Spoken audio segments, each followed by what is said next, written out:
Gibran Raka Buming Raka menyebut instruksi yang dimaksud terkait dengan pemenangan Ganjar Pranowo di Pilpres 2024 mendatang. Gibran mengaku siap jika pada waktunya diinstruksikan mengumpulkan relawan. Gibran mendampingi Puan di Solo sejak Sabtu lalu dengan sejumlah agenda termasuk belusukan bertemu warga Solo. Bapak sebenarnya punya apa? Punya apa? Kekuatan relawan yang besar Kekuatan relawan? Saya bukan siapa-siapa. Ada instruksi dari Bapak? Ada. Kekuatan relawan, mengumpulkan relawan. Nanti pada waktunya ya, relawan Pak Ganjar, relawan yang mendukung Pak Ganjar. Sudah tadi disampaikan untuk segera. Nanti kalau ada instruksi lagi siap dikumpulkan, diramekan juga. Itu sudah mulai dibahas. Sering. Partai Golkar saat ini masih terus bergerilya menjajaki semua kemungkinan koalisi menuju pemilihan presiden 2024 mendatang. Wakil Ketua Umum Partai Golkar Ahmad Doli Kurnia menyatakan suasana politik saat ini masih dinamika dengan berbagai kemungkinan jumlah pasangan capres dan cawapres, sehingga Partai Golkar terus menjajaki semua kemungkinan yang ada, termasuk yang berada di luar koalisi. Menurut rencana, pimpinan Partai Golkar akan kembali bertemu dengan pimpinan Partai Amanat Nasional setelah Ketua Umum Partai Golkar Airlangga Hartarto kembali dari Amerika Serikat. Posisi Golkar kan sejauh ini melihat situasi sekarang ini masih sangat dinamis. Nah, dalam situasi yang sangat dinamis ini segala kemungkinan masih terjadi. Nah, Golkar, Pak Airlangga itu sekarang sedang berupaya merajut berbagai kemungkinan itu, ya nanti mana yang terbaik. Jadi sekarang Golkar membuka berbagai kemungkinan untuk bisa membangun koalisi. Dan memang rencananya pulang nanti dari sana akan ada pertemuan lagi antara pimpinan Golkar dan pimpinan PAN. Sebagai langkah untuk memperkuat koalisi, Ketua Umum Partai Golkar Airlangga Hartarto akan bertemu dengan Ketua Umum Partai Amanat Nasional Zulkifli Hasan sepulangnya dari Amerika. Hal ini disampaikan oleh Wakil Ketua Umum Partai Golkar Ahmad Doli Kurnia yang mengatakan partainya akan menjaga keputusan Munas tahun 2019 dengan melakukan komunikasi ke sejumlah parpol, salah satunya adalah dengan Partai Amanat Nasional. Rencana pertemuan dengan PAN disebut Doli sebagai upaya memperkuat koalisi, baik itu dengan KIB atau dengan koalisi lainnya. Doli menambahkan hingga saat ini Golkar masih terbuka dengan seluruh partai. Insya Allah pulang dari Amerika ada pertemuan lagi antara pimpinan Partai Golkar dan pimpinan Partai Amanat Nasional untuk membicarakan kemungkinan untuk memperkuat koalisi. Insya Allah pulang dari Amerika ada pertemuan lagi antara pimpinan Partai Golkar dan pimpinan Partai Amanat Nasional untuk membicarakan kemungkinan untuk memperkuat koalisi.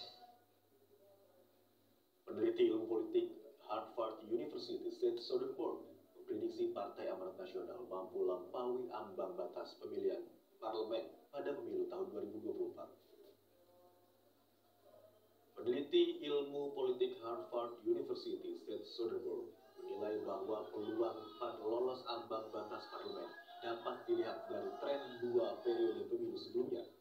Dalam pemilu tahun 2014 dan 2019, PAN lebih banyak memperoleh suara di hari pemilihan daripada angka elektabilitas dari hasil survei. Saya menyebut bahwa ada fenomena survei partai di mana biasanya pemilih tidak menjelaskan pilihannya dalam survei. Hal ini terjadi untuk partai-partai dengan pemilih konservatif. Saya pun memprediksi di akhir tahun elektabilitas PAN akan meningkat. Jadi PAN itu selisihan suara itu lebih besar terkait partai PAN daripada contohnya Nasdem karena ada dua efeknya. Ada efek tidak tahu tidak jawab sudah melawan tapi reject ya sama parpol besar, tapi juga ada fenomena pemilih tidak suka menjawab responden. Ini ada yang diwawancarai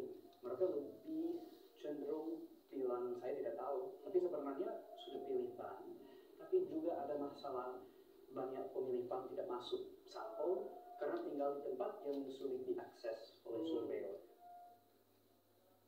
Bakal calon presiden dari PDI Perjuangan, Ganjar Pranowo, menggelar safari politik di Banten. Ganjar mengunjungi pimpinan Pondok Pesantren Rodatul Umum Cidahu, Abuya Muhtadi. Ganjar Pranowo mendatangi langsung kediaman ulama karismatik Abuya Muhtadi yang berada di Pandeglang, Banten. Sejumlah santri pesantren turut menyambut kehadiran Ganjar. Ganjar menyebut kunjungannya sebagai bentuk silaturahmi kepada Abuya Muhtadi, apalagi dirinya mendapat banyak nasihat saat bertemu. Dapatkan nasihat dari Allah, di mana kita bisa melaksanakan dengan hal yang baik. Tentu saja jadi ya bercerita pada suasana yang sifatnya pribadi dan kekeluargaan. Banyak keluarga saya dengan informasi. Saya ceritakan saya punya saudara di sini. Kita sepakat dapat nasihat dari keluarga kita. Itu aja kira-kira ya. Sementara itu, Ketua Umum Partai Gerindra Prabowo Subianto menyebut berencana kembali mencalonkan diri menjadi capres di Pilpres 2024 mendatang. Pernyataan ini disampaikan untuk menjawab doa dari pengasuh Majelis Rasulullah Habib Nabil Al-Musawa jika maju dalam Pilpres. Prabowo menyebut tak ingin menyinggung kampanye di acara Haul Habib Munzir Al-Musawa di Jakarta Selatan.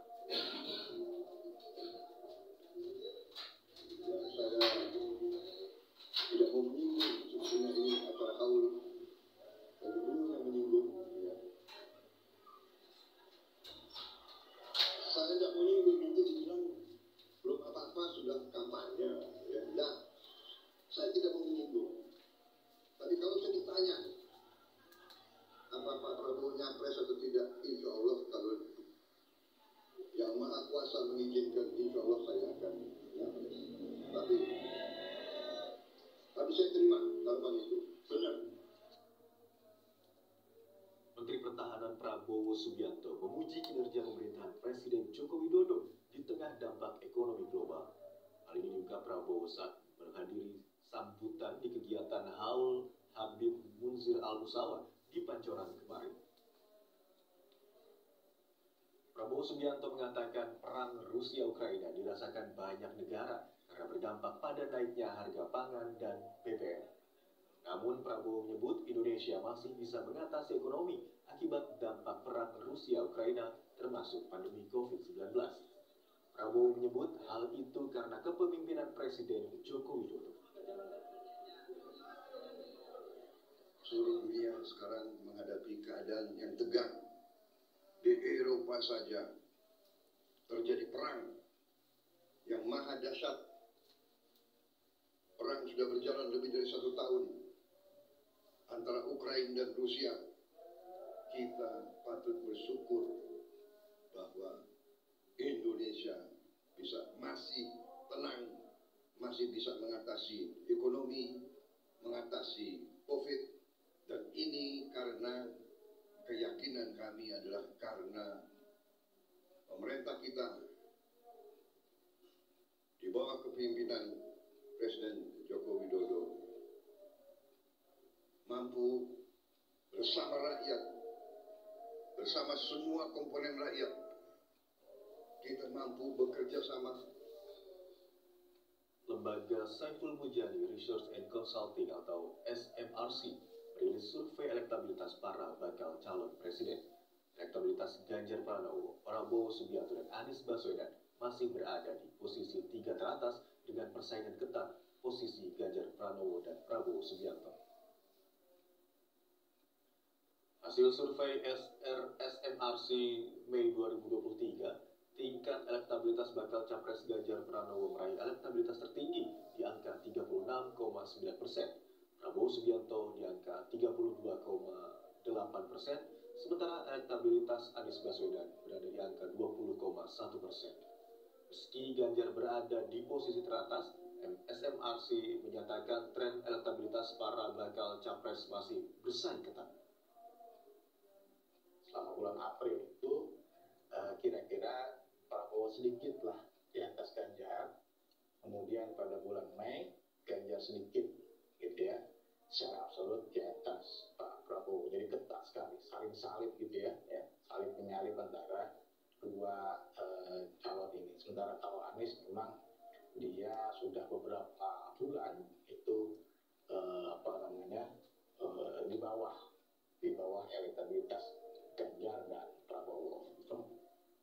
Universitas Pertamina menggandeng 2 kampus terkemuka di Jepang guna menjalin kerjasama, mengembangkan energi berkelanjutan, dan mencapai target nol emisi karbon pada tahun 2060.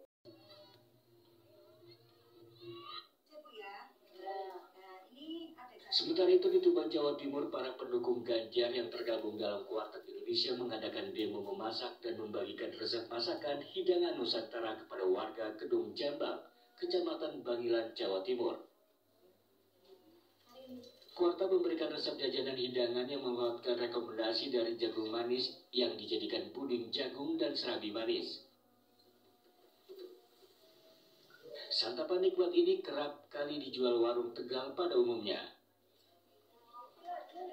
Dengan adanya pelatihan ini, warga diharapkan bisa mengetahui jajanan berbasis UMKM yang diperuntukkan untuk perekonomian keluarga.